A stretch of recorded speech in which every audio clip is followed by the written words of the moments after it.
Tut, Queen Tut, yes. What is going on, beautiful people? Welcome back to another amazing and impactful episode of the True Health Forever podcast, where we shall live our best life through the lens of holistic health. I'm your host, Devon Truvel, creator of Black Wall Street, the board game, and as usual, I have with me my bride, my star, the curls popping queen herself. Please introduce yourself. What's up, party people? My name is Sinclair, aka The Health Nerd. Here joining you on a hot Sunday You afternoon. don't even know. You don't even know. It looks hot. You said it was hot, so I'm trusting you. Oh goodness, If it you is hot experienced outside. that it was hot, then we experienced that Yeah, it was hot. is that what it is? Yeah, I was sitting here on the couch like, whew. Is that what it is? Oh. Goodness, help me, please. Help me, please. Water. Oh goodness. But today's episode, right? I think we don't always let the health nerd run free. I feel like we usually we usually got the reins on. Like, no, Sinclair, that's too much. No, don't do that. Today's episode, the health nerd is gonna dive deep into what is bio individuality. Right? We talk about true health forever all the time. And when we say true health, we're really talking about like everyone's health journey, everyone's health experience is definitely true and specific to them. And there's actually a term called bio individuality that goes through that. So that's what we're going to talk about today. Get your pen out, be ready. If you're driving, do not get your pen out. 10 to 2, stay focused, and you can come back later on and take some notes. Queen, after you sip this pu'er tea, are you ready? Oh yeah, I forgot to talk about what I'm drinking today. Go ahead. Pu'er tea. That's it? Oh my goodness. I'm just kidding. I'm just kidding. No, you're done. You're cut off officially right now. Let's get into the episode.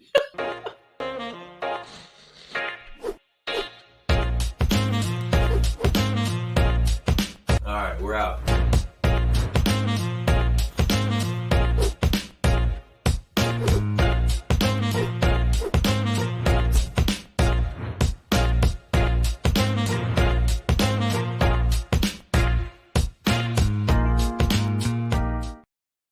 Yeah, no, I'm not dealing with your foolishness today, Sinclair.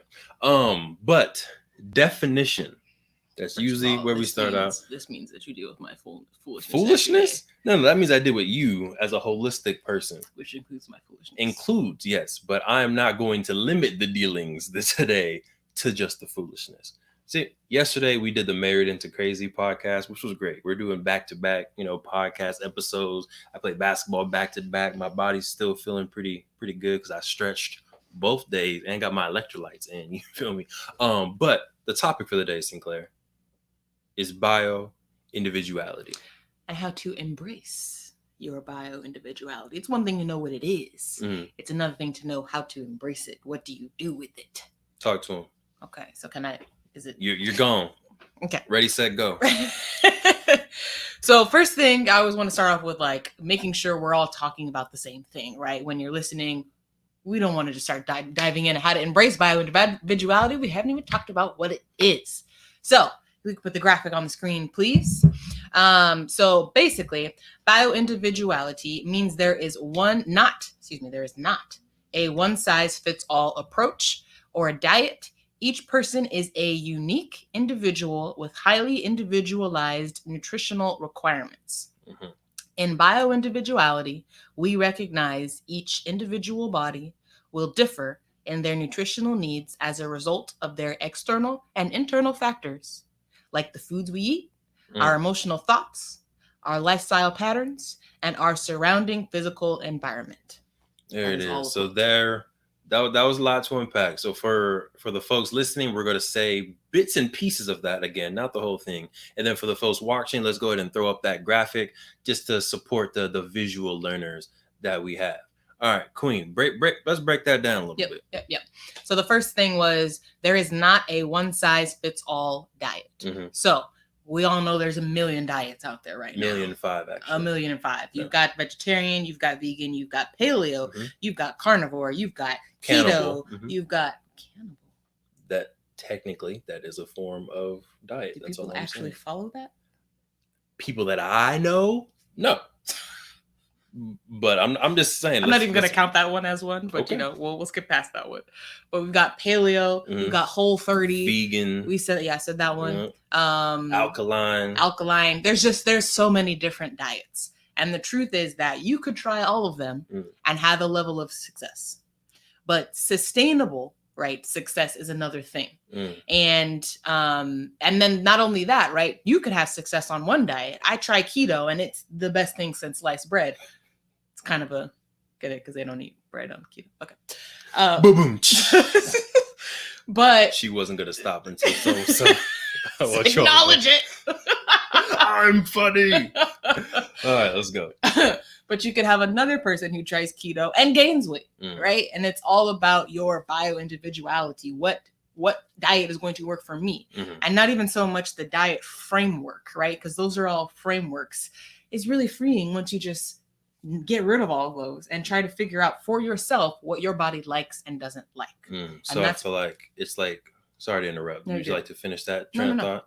I was going to say, I feel like we are, and me included, very keen to put a label on ourselves, on our diet. Oh, I'm pescatarian, I only eat this. Oh, I'm vegetarian, I only eat this. It's like, I think we came up with this in the car. Like, I'm a meatitarian. I eat what is best for my body to eat. Or better yet, like I eat what's best for my body. I don't even need to put a label on it.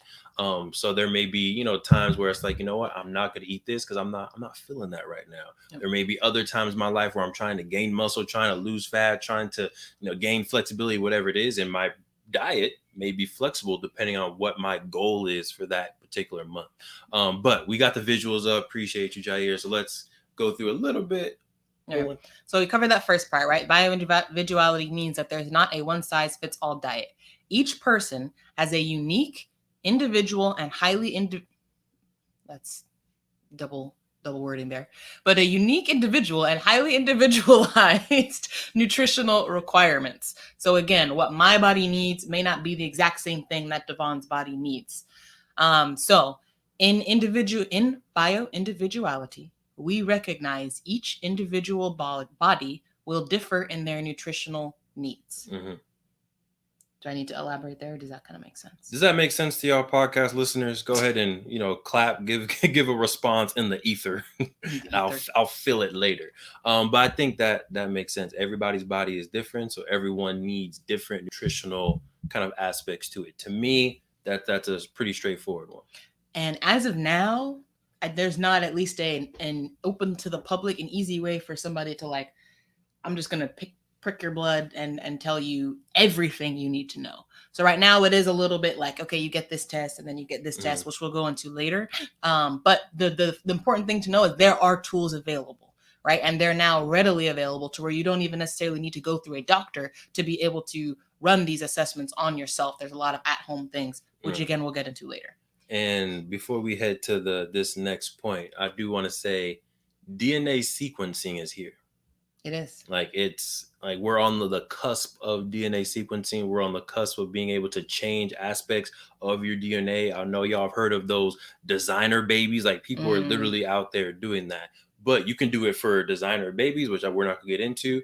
Or you can also do it to understand, truthfully, your own individual DNA, where you come from, what are foods that are good for you, what's the correct sunlight exposure that you need, like all that stuff, in my opinion, is the future of healthcare. Yeah. Healthcare done right, we will be able to DNA sequence you and say specifically, this is exactly what Sinclair needs based on her DNA. That is literally the future. Yep. Rather than, I think, the typical approach and kind of what a lot of our modern medicine practices have come now has been one demographic that they did research in and then just said, this is what everybody needs. This will work for everybody. Yeah. You're close enough. Yeah. There will be some side effects. Right. But follow the general requirements, right? We're moving away from that approach and to the more individualized approach, which I think is a great thing. Agreed. So the last part of this quote was that those nutritional needs, they're going to be results of your internal and external factors. So things like, and one of the biggest things, if I may say, the food you eat, one of the bigger things, our emotional thoughts, lifestyle patterns, and our surrounding environment, all things that are going to determine our bio individuality. Okay. So let's get into some different types, some different things that vary based on our bio individuality. So just to reiterate, right, when we're talking about bio individuality, the reason why that's I say BI? Can we just go ahead and say that? Please. It's a tongue twister to be able to say for the Listen, I'm watching you struggle every time. BI. All right, bio individuality. It's a long word. If you're listening, every time we say BI, check it, BI, bio individuality, BI. We rocking out here. Go ahead. So the reason why we want to talk about that and the reason why it's important is because, again, there is no one size fits all. So you could be on what's considered to be the golden standard for health diet, right? Like a vegan, no processed food, all of this stuff. But if you have the type of body that likes animal protein, you're only going to be on that diet for so long before your body starts to deteriorate, right? And it could be, again, like you mentioned, we have seasons. We have seasons of life. You may be in a period right now where your body is fine with that. But as you get older, maybe there's an additional need for some protein from a different source that you're not incorporating right now. So that's just one thing to keep in mind. But some things that vary based on your bio individuality. One, the foods that build you up versus break you down. Okay. So that could be contributing things to that, could be allergies, could be sensitivities, and also could be your macros, right? So all of those things. What are your macros? Macros meaning protein, carbs, fat, like the percentage that you're eating. Those are all things that could vary based on your bio individuality. Gotcha. So BI. Thank you. Based on your that's going to take some getting used to. Based on your BI, right? So perfect example. Some of us can tolerate lactose better than others. Who? Which one of y'all out there have the privilege of eating ice cream and not hurting yourself? Those who probably come from a culture where cows were more readily, those of us with African descent, it wasn't really, dairy was not a thing over there. We all make the conscious choice every time to hurt ourselves. Every time. It's okay, I'm looking at this and weighing my options here every time, right? Yeah. So that's like the perfect example, right? That has to deal with our bio individuality. But truthfully, there are some people who probably can't eat it, right? Some melanated folks who can eat it and they're just fine. So again, that goes down to the individuality is not necessarily based on a group of people, more on the individual. Because I think there are some studies out there that show that there is more alikeness between people interracially than there are between the same race. Interesting. Which is interesting. Yeah. And then so we mentioned allergies and sensitivity. So obviously if you're allergic to something, you want to stay away from that because that's only going to break your body down. But on a lesser note, right, there are also food sensitivities, which are separate from allergies, but they can still have that negative reaction. So for example, if I'm not allergic to dairy, but dairy does not like me, which means I see negative side effects after I consume dairy. That could be gas, that could be bloating, that could be dysbiosis just in my gut in general. Dysbiosis? Dysbiosis, meaning like it's the bacteria is off. We all have bacteria. We are more bacteria than we are human. And you want your ratio of good bacteria versus bad bacteria to be at a certain level. Dysbiosis is when your bad bacteria is higher than your good bacteria. Interesting. And at some point we need to circle back to this whole we're more bacteria than we are human situation. Not in this episode because I don't have the 50 minutes, but next episode we'll talk about that because that's interesting to me. Okay. Yeah. But yeah, so those are some things food-wise that are going to, and then the macros.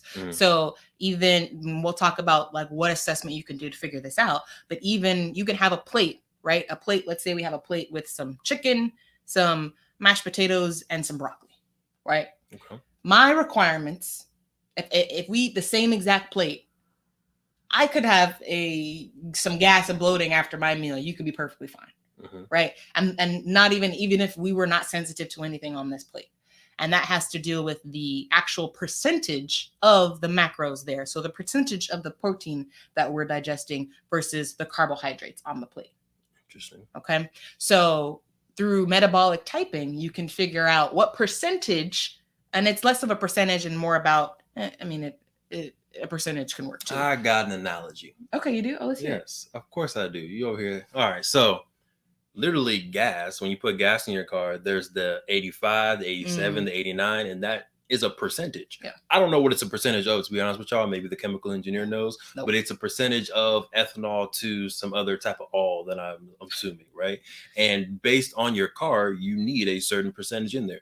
There are certain cars, Sinclair likes to think her Honda needs 87, 100%, but there are certain cars out there that literally, if you try to put some 85 in it, it will break down. Mm-hmm. It needs 91 or else it will break down. And I think to Sinclair's point, our bodies are the same way. Sinclair, the health nurse, she got that 91 body. So she needs, or maybe I'm saying maybe it's 100 body. But anyway, she needs that 99, she needs that 100, whatever it is for her body in order for the gas to function properly. Perfect example, because it's gasoline going in the car regardless, right? But it's the ratio that's important. Right. So, yes. So, for example, I'm doing a lot of these assessments on myself right now actively. So I just did my metabolic typing, determined I'm a slow oxidizer, which means I burn through fuel slowly. All types of fuel? Sure. Food. Okay. I burn through it slowly, then a fast oxidizer. But what that means is that when I sit down and eat a meal, less of it should be protein and fat. More of it should be carbohydrate. Because carbs burn faster already. Look at you making connections. So it's really about right, if you're a slow oxidizer, then yeah, we're basically, you got it right. Cool. But that's an example of an assessment you can do to figure out your unique needs, right? So not only what should I be eating, but how much of it should I be eating?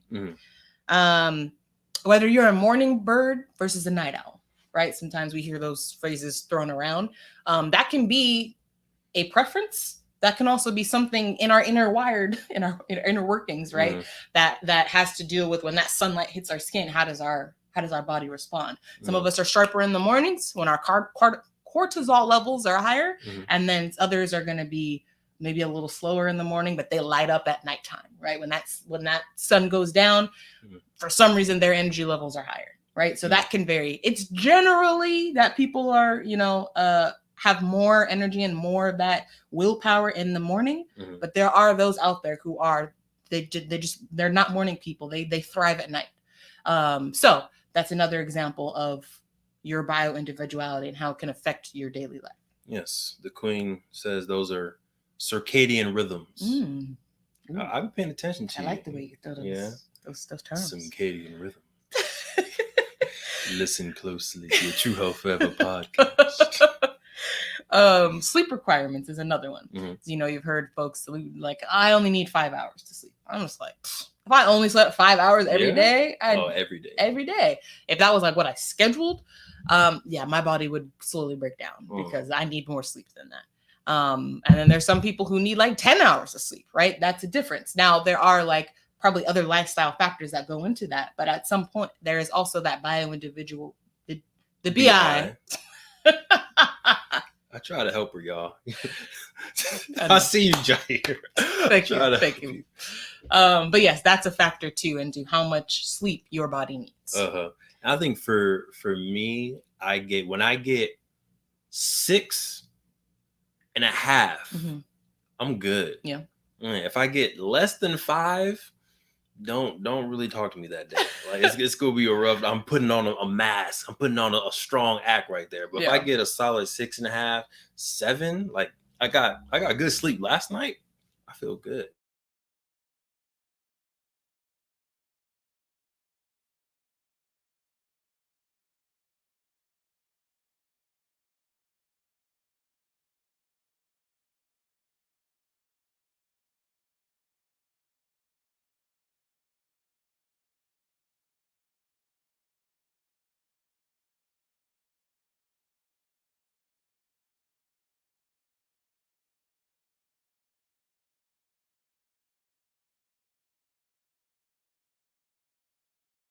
Bio individuality as well.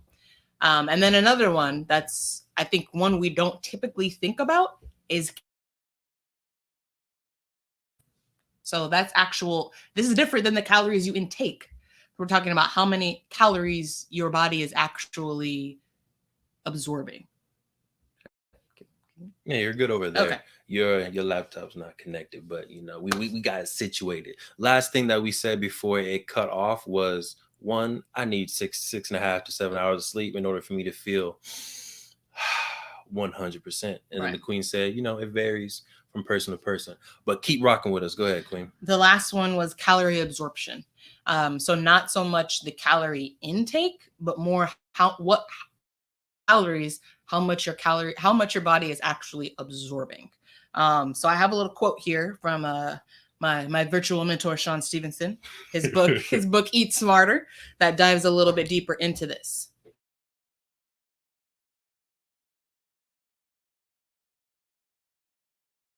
Significance. So that's the type of bacteria.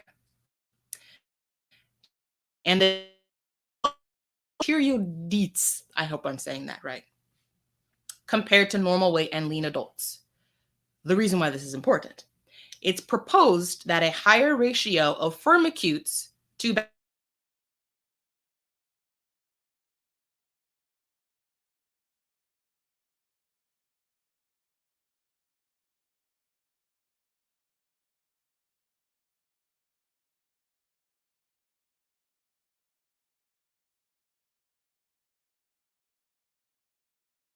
but in a nutshell, right, your body makeup also is influenced by the bacteria in your gut. And the bacteria in your gut also influence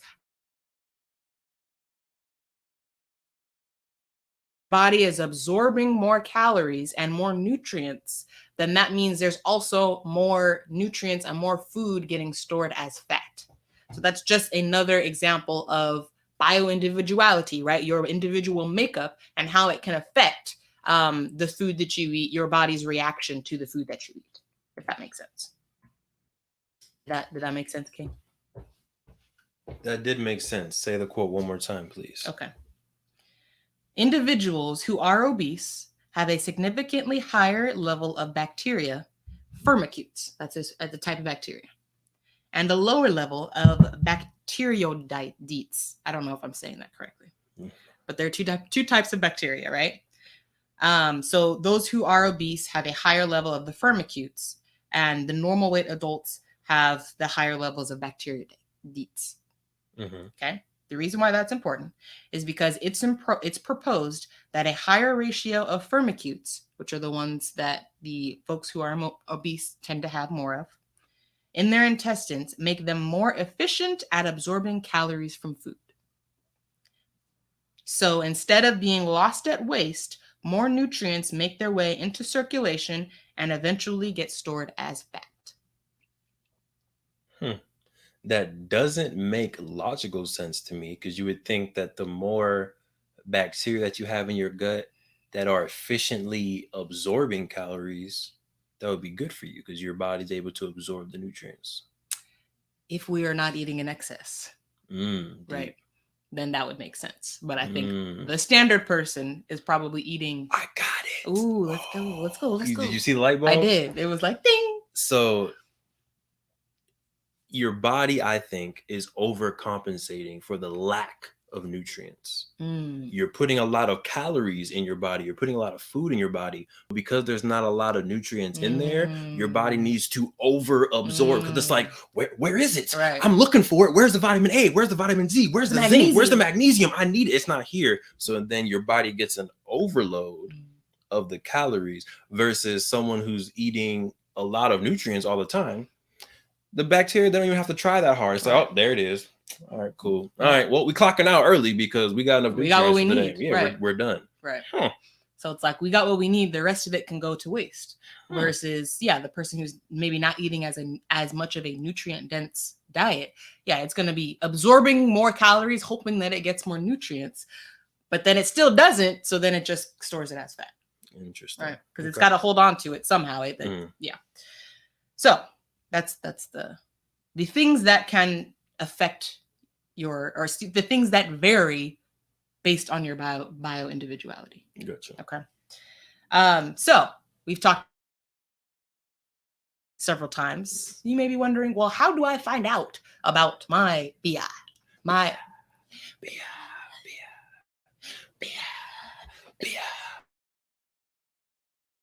You know what I'm saying? You can make health fun. You got it.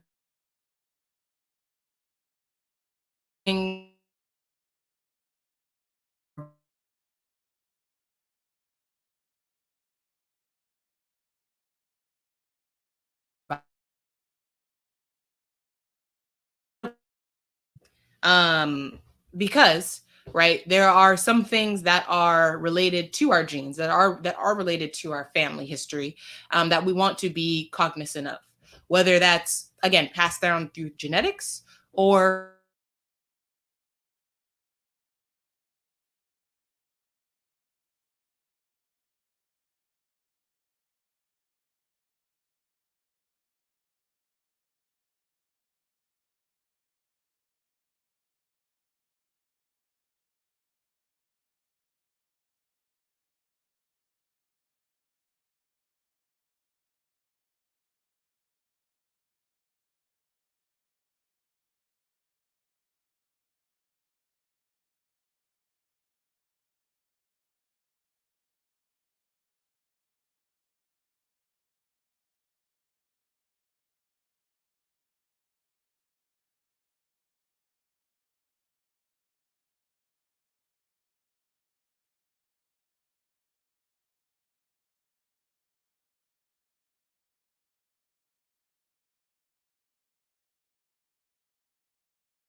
another thing you could do, and this is another thing that is available through a lot of online providers, is a gastrointestinal map, stool testing. Okay, so basically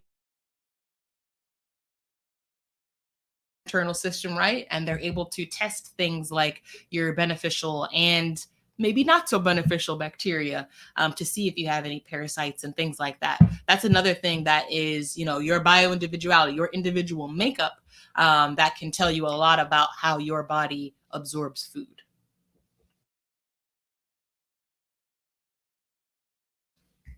Should I keep going? Okay. So lastly, what I wanted to talk about is the action steps, right? We've got to start embracing your bio individuality. So if that's that up, it is another graphic with some bullet points if we have that one. But the first one is keep a food journal. Keep a food/health journal. And so basically this is, okay, I eat something, and then how does my body react? And you can do this based on food. That's a good start. You can also do this based on overall health. So, hey, I meditated 5 minutes today. How did that affect my day? Did I notice that I was more calm? Did I notice this or that? But it's really, really. So, Queen, I'm gonna stop you for just a quick second. Yes. I appreciate you. You've been on a roll. You've been doing your thing. People would have never noticed. But I got to go back because I feel like there's a lot of information that you were saying that may or may not have been captured or understood. Okay. So you were giving a lot of energy. So I know I'm trying to stall a little bit so you can build that energy back up. But I need you to actually go back to how to discover your bio individuality. Okay. After we go through how to discover it, then we can move on to this how to embrace function steps. Okay. Hit us with it. We know what bio individuality is, right? We know what things can vary based on our bio individuality. Now we want to talk about how you can discover and how you can start to learn about your individual BI. All right. So there are a couple of tools that are readily available right now, and some of them are free. Okay, so the first one we're going to talk about is free. And that's just talking to your family to learn about your family medical history, because there are things that you're maybe you have a certain ailment that is common within your family and your relatives. Okay, so you want to talk to your family to learn about if you have a history of this or that and the other. It could be something related to genetics. It could also be something related to just habits, or a certain way of eating or a certain lifestyle. But either way, you want to start to learn about those things. Okay. The rest of them are really individualized. So food sensitivity test. That's an easy one that you can get done fairly easily these days. And you can get it through your doctor, but you can also get it at home, right? So you don't necessarily, luckily we're in 2021 and technology is awesome. On demand. Oh yeah, you could get it on demand. You could get a little package sent to your door. You do a little finger prick. I've done one myself. A little finger prick. You fill a little card with some blood dots, and then you send it in, and they send you a whole report on a list of foods that you're either unreactive to, which means you get the green light, you can eat those. And then you have highly reactive, mildly reactive, and low reactive foods. And this is really helpful because a lot of times we may eat a meal. And like I mentioned, let's say we have the chicken, the mashed potatoes, and the broccoli on our plate. Mm-hmm. We eat that, we feel some discomfort. How on earth do I know what on that plate caused that discomfort, right? It all went down the same hole, right? Hopefully. Yeah. Hopefully.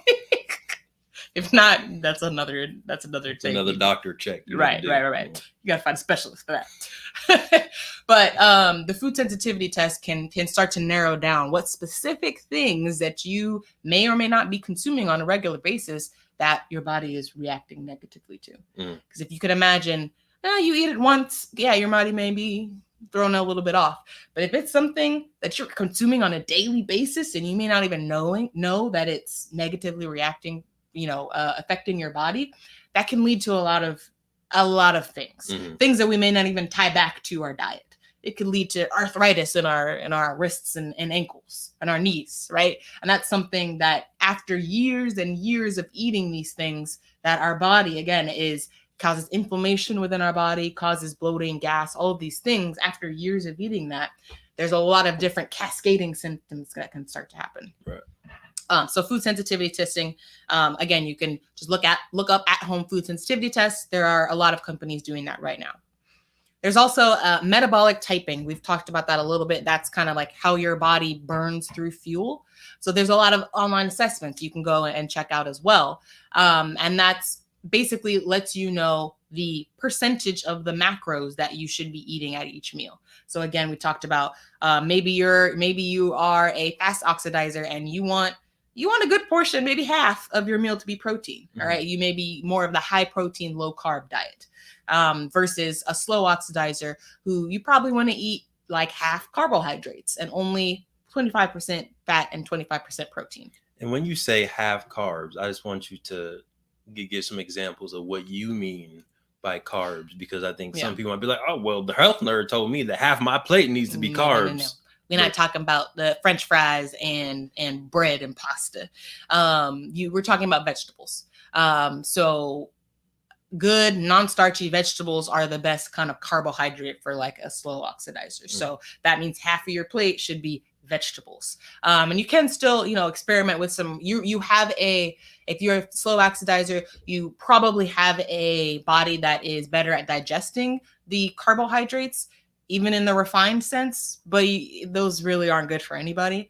So you'd still want to stick with the whole grains. Okay, the things that your body can more recognize, your wild rice, your brown rice, things that haven't been stripped of all of its nutrients. If you're going to do bread, some whole grain sprouted bread, which we had finally. Yes. I think we've been said, we said sprouted bread so many times on here, but we haven't had it yet. We just had it last night. Mm-hmm. It's good stuff, y'all. It was. Again, these small substitutions that you can find can make a very big difference. We normally would make that sandwich with some brioche bread. Bomb brioche. Which I do love some brioche. I do. However, this switch it did not, sometimes we hold these things like, I can't have this sandwich without a brioche bun. Right. Yes, you can. Yeah, we can.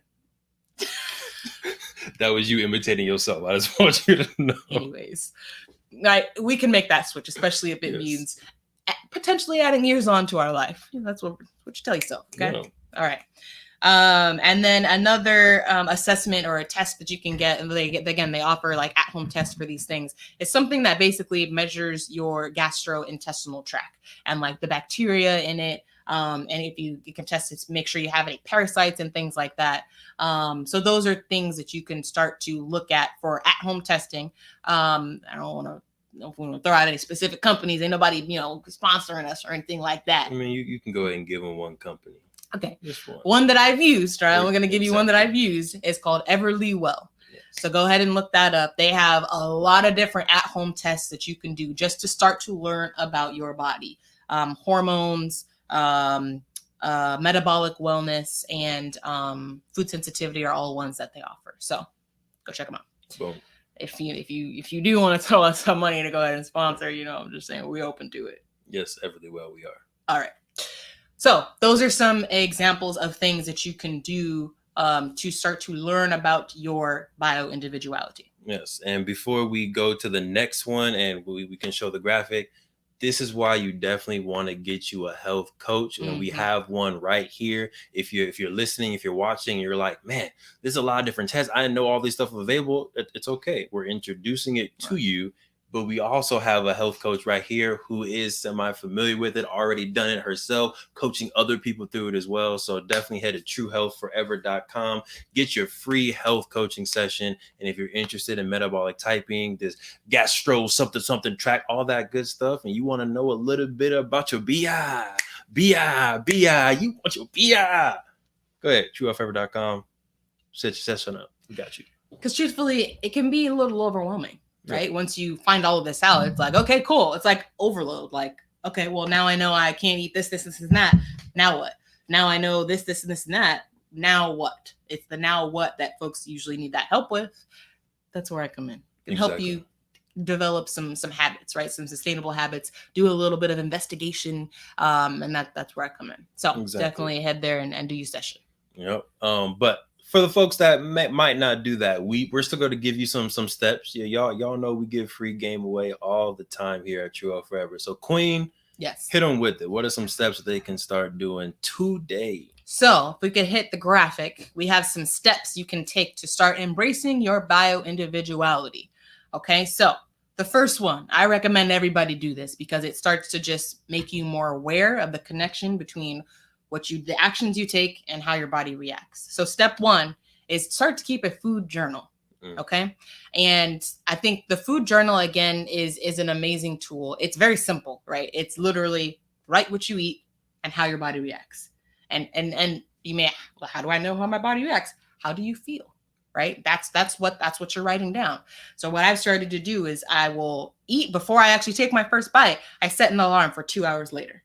That's to remind me to take note. Sometimes you're so busy, especially like during the week, you're at work, you're not going to remember like, how am I feeling? Let me go write in my food journal. So I set an alarm and I write like, okay, I had a salad with some salmon and some carrots and some onions. 2 hours later, I feel energized. I don't feel hungry. I feel satiated. Slight bloating, those types of things. You write those things down, and then at the end of the week, you can go back and start to notice any trends, right? So, okay, every time I ate dairy, I experienced some bloating 2 hours later. Okay, maybe dairy is not for me. You could also play around with your ratios, right? I had a salad, but I put a big chunk of salmon on it, so it was probably a really high ratio of protein, and I felt this way afterwards. I felt heavy, I felt tired, I felt lethargic, I had the itis, whatever it is. A high fat meal, I felt this way, I felt sick, I felt whatever it is. You can start to, again, just make the connection between when I eat this, I feel this way. That's step number one to your health journey. No, I feel like we sometimes don't even know what we're eating or don't consciously remember what we eat. Because, I used to always ask randomly people in the grocery store, people at work, like, oh, what'd you have for breakfast? What'd you have for lunch? They're like, I don't know. Yeah. They're like, I don't remember. Right. It was like, it's only 2:00. You just ate 2 hours ago. Exactly. So I like that food journal over it. Real easy, powerful. Again, easy steps, y'all. Go ahead, Queen. Number 2, hit them with it. So number 2 is eat eat the right diet for you. And I highlighted you for a reason, right? There are a lot, we already talked about, there are a million different diets out there, but through these smart assessments you can do and functional testing, you can determine what is the right diet for you. Through working with a health coach, you can start to determine what is the right diet for you. And so that's the best probably advice that you can get from anybody in terms of the right diet, because somebody could tell you you should eat this way. Unless they have done some type of investigation into your individual body, it's a guess. It's always going to be a guess because you're going to try it and you're going to test to see how it is for you. So we've already talked about a couple of tools you can do to determine what the best diet is for you. But that's one of the best things you can do to embrace your bio individuality is eat the right diet for you that's going to do your body good rather than harm. Even when you are in social situations, I feel like it's very easy to have your set diet. Like this is what I eat. But then as soon as you go to, Chuck E. Cheese because it's your kid's birthday party, you go to, your parents' house, you go XYZ, and now it's like, well, I'll just eat whatever. Yeah. No, once you get your good groove on what feels good for your body, as best as possible, not all the time, right? Because you can't have fun here and there. But if you're going somewhere every single week, you're having fun every single month, then maybe you might want to, to tone down a little bit and figure out how you can stay consistent and disciplined to your personal meatarian diet. And I also recommend, just to finish this one up, is you determine beforehand, right? When you talk about like the 80-20 rule, you want to do what's best for you 80% of the time so that 20% you can indulge and your body doesn't completely break down. But recommendation is you determine beforehand what the occasions there are for those 20%, right? So if kids' birthday parties is going to be one, that's great. But determine beforehand that for your kids' birthday parties, you're going to let up and have some cake. Right? Determine that beforehand so that it's not a reactive emotional decision. Because once you do that once, it's very easy to do it again. So for us, it's when we travel, right? We kind of let the reins go when we travel. And I think, I don't know, myself, I still want to get better at like, okay, let me make sure at least breakfast or like the first meal is not so bad. But decide what that is for you and try to stay strong to that. So weddings, whatever it is, decide what that 20% is going to be beforehand. The third how to embrace your BI is to build your schedule around your individual energy and sleep requirements. So again, we talked about sleep being one of those things that vary. If you only need 5 hours of sleep, great. Then don't go to sleep for 8 hours because you're probably constantly going to be overtired, right? But the opposite is true. If you need 8 hours of sleep to feel well rested, then don't stay up watching Netflix all night and then only give yourself 6 hours because you're self-sabotaging yourself, right? I promise you Netflix will be there in the morning. It will still be there. I promise you Netflix is not going anywhere. Y'all buy that stock, seriously. Gotta throw that in there. Right. A little bit of economic help too. Buy that stock.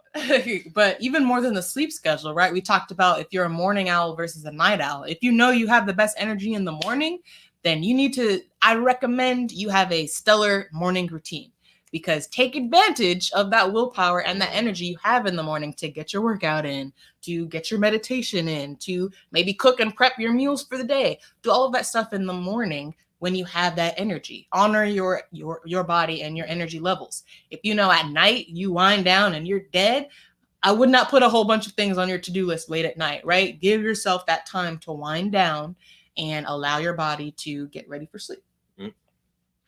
And then the final thing is, and we kind of already talked about it here, but just to reiterate, ask about your family medical history. That's an easy one you can do today, right now. Text your mom. Hey, mom, you got a second? Hey, as far as do we have anything that runs in our family? And that can just, again, start to get that awareness of, okay, if this ailment, this disease runs in our family, what can I do today to make sure, what things should I maybe avoiding, or what things should I add to my diet so that I can give myself the best chance of avoiding passing that on throughout the family legacy. Right. So that's another easy one that we can all do. And I think, unfortunately, we assume that, if it's in my family, that means I'm going to get it no matter what. I don't think that's always true.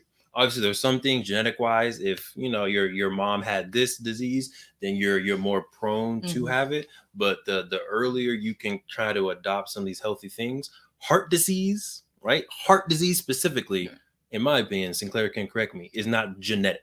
Right? There are some heart disorders Mm. that are genetic, but heart disease, not genetic. Heart attacks aren't genetic. High blood pressure. I mean, it can be, but I would argue that there's always the. I will never say it can't be. 100%. Right. There's Yes. never 100% anything. There are things that obviously can be genetic. But I do think that there are more things that are contributed to genetic that are actually epigenetic. Yes. Which means they're more the habits that are passed down, the recipes that are passed down, the lifestyle that is passed down that leads to the same outcome more than it is your physical genes. Yes. I will say that. So, and the reason why we like to reiterate that is just because more of the power is in your hands than you think.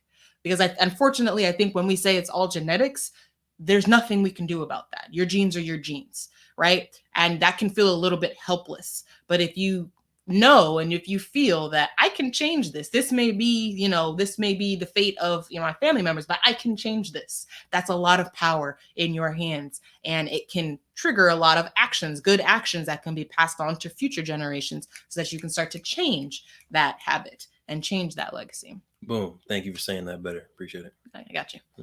So yeah, those are the 4 steps that you can take today. I do recommend if this is something that you want to take very seriously, like, you know what, I like this. I do recommend you get a health coach, even if it's not me. Get a health coach to try to walk you through some of these steps into learning more about yourself. Because I'm telling you, because I'm going through it myself, it can be a little bit overwhelming once you learn all of this information. Like, what do I do now? So just having somebody give you some good steps, like, okay, just do this right now. Let's try this.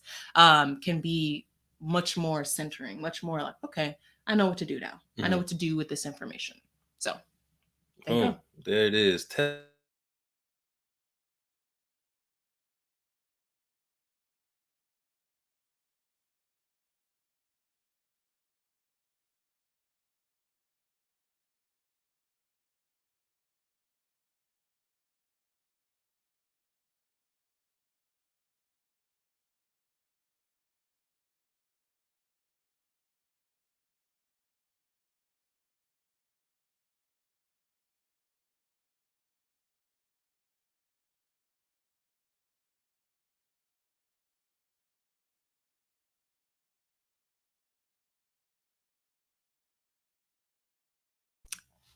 And we're back. All right, so we've finished up our segment on BI, or Bio Individuality. Now we're just gonna give some updates from our week. King, you want to start? Or you want me to start? You know what? I'm gonna get into it first. First off, if you know someone at Spectrum, they need to be fired, because Spectrum is not popping with the internet right now. Like I feel like at least once a day, yeah, the internet goes out. That's my highlight for the week, y'all. I'm out. Mic drop. Yeah, I'm out. But one, I did have my coaching session on Friday. I'm feeling good. I want to do metabolic typing. I don't know if I'm gonna do all 3 of them this year, but for sure metabolic typing, and maybe the food sensitivity. I think it would be my 2. Yeah. I'll save the gastro whoop for next year. But yeah, I think I'm pretty excited. Yeah. I feel like I feel already healthy in the sense that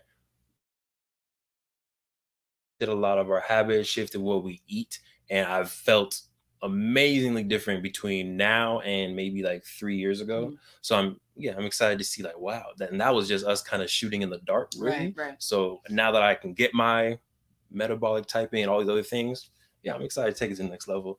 I also met myself from the future the other day. You were waiting for it, huh? Actually, I didn't know you were going to talk about this, but I'm excited so that you all can get a listen in on the type of conversations that we have on a daily basis. So I'm not going to get into the full story because we're at the end, but long story short, I went to the park that I go to almost every morning for my workout, and I saw this from the distance, young man with locks. So I'm walking up. I'm like, okay, I've never seen him before. I've been going here for at least past 6 months, probably a year, haven't seen you ever. So then I walk up to him and I see a little bit of salt and pepper in the beard. So I'm like, oh, you're not a young man. You're a wise man with some long locks. Okay, looking pretty healthy. He got his leg all the way up on the bar, almost at a full split. I'm like, oh, goodness. Yeah, the man was flexible, right? So I'm doing my pull-ups and I'm just like, Devon, what if that's you from the future? What if you've come back to give yourself some wisdom or warning about the future? You need to talk to him. You must talk to you. So I go up there, I talk to him. I'm just like, hey, you look pretty healthy. Whoop, whoop, whoop. He gives me his spiel. He's like, I've been vegan for 19 years. I'm like, how old are you? He's like, I'm 48. I do this thing. We then start talking about frequencies, which is very me. Yeah, we just had a really good conversation. At the end, I'm like, honestly, I talked to you because I think you're me from the future. I said that to a stranger, and he was like, yeah, that happens. The fact that he was so it chill. Might be because the fact that he was not like, okay, get away from me. No, he was just like, hey, that happens. The universe does that sometimes. I'm just like, yeah, I appreciated you not being creeped out. So that was cool. And I've been on the fence about veganism. I'm now like, you know what? We might try it out. And again, I don't know if I'll put the label of vegan on it, but as I grow into my meatarian, I think it's going to be very similar to a vegan or alkaline diet. Yeah, plant-based diet. Anything else update-wise? I think that's really it. I'm excited for this health journey. Head to playblackwallstreet.com as usual. Get yourself a board game. We also have some children books on there. We got Black Future Month on there, as well as Rose and Rodney Go to Greenwood. That's technically not released yet. It's only on the Play Black Wall Street website. You can buy a digital download, and eventually September 26th, it will be released on Amazon for public consumption. Queen. Yes. Talk to him, your powerful health coach and self. I had a week full of health coaching sessions. Got about 4 or 5 in at this point. Cause I'm seasoned. Still dipping my toes in, but I am excited because it's filling my cup in a way that I haven't felt in a while. Nice. And it feels good. I've got a lot of good feedback, during, after the sessions and from folks. So I just feel like, I found my thing. I found my lane. It feels very reassuring because I feel like before now I just had the goal of being the best health coach, but it was all hypothetical because I'm like, I don't even know if I'm good at this. I haven't tried it.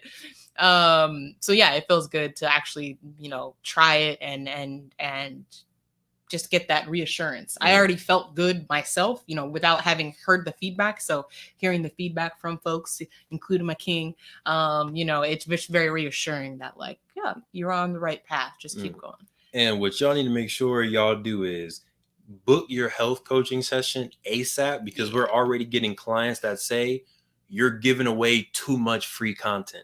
Like literally, we had the one of the hosts from the Married into Crazy podcast, Erdy. He was like, "Yeah, Sinclair, great email. It was literally the most detailed email I've ever seen in my life. You're giving away too much stuff. Hold back a little bit because you want them to hire you, and it's clear that you're passionate. It's clear that you're just here for me. But outside looking in, you might want to give people a little bit less. So we're." Because I'm taking that feedback. Yeah, because she's going to take that feedback eventually. So make sure, again, September, go to truehealthforever.com. Get your free health coaching session ASAP. Sorry, Queen. I just wanted to make sure they realize how much value you're giving out here in these streets. I really am. So yeah, my goal is to just help people be healthier. If you want to work with me after that, even better. And you really need to, because as we mentioned, it's going to be a lot of information. And it can be a little bit like, what do I do with all of this? You help me. You allow me to help you with your journey. That's what you do. But yeah, I'm excited for continual sessions. But yes, you do want to go and book yours now, because we gonna change things up a little bit after September. But I'm feeling good. Nice. My cup is. This isn't full. That's a bad example. That's not full. My cup is filling. There it is. Well done, Queen. Keep it up. You all good, Queen? Yes. Cool. Well, as usual, thank you for tuning in to another amazing, impactful, and Slightly stressful because of this internet situation, but we made it through. Queen did her thing regardless. Jair was in the background still making sure everything went smooth, and I know he's gonna do a great job at chopping it up and making it smooth for you on the back end. Make sure you check your BI, check your BI.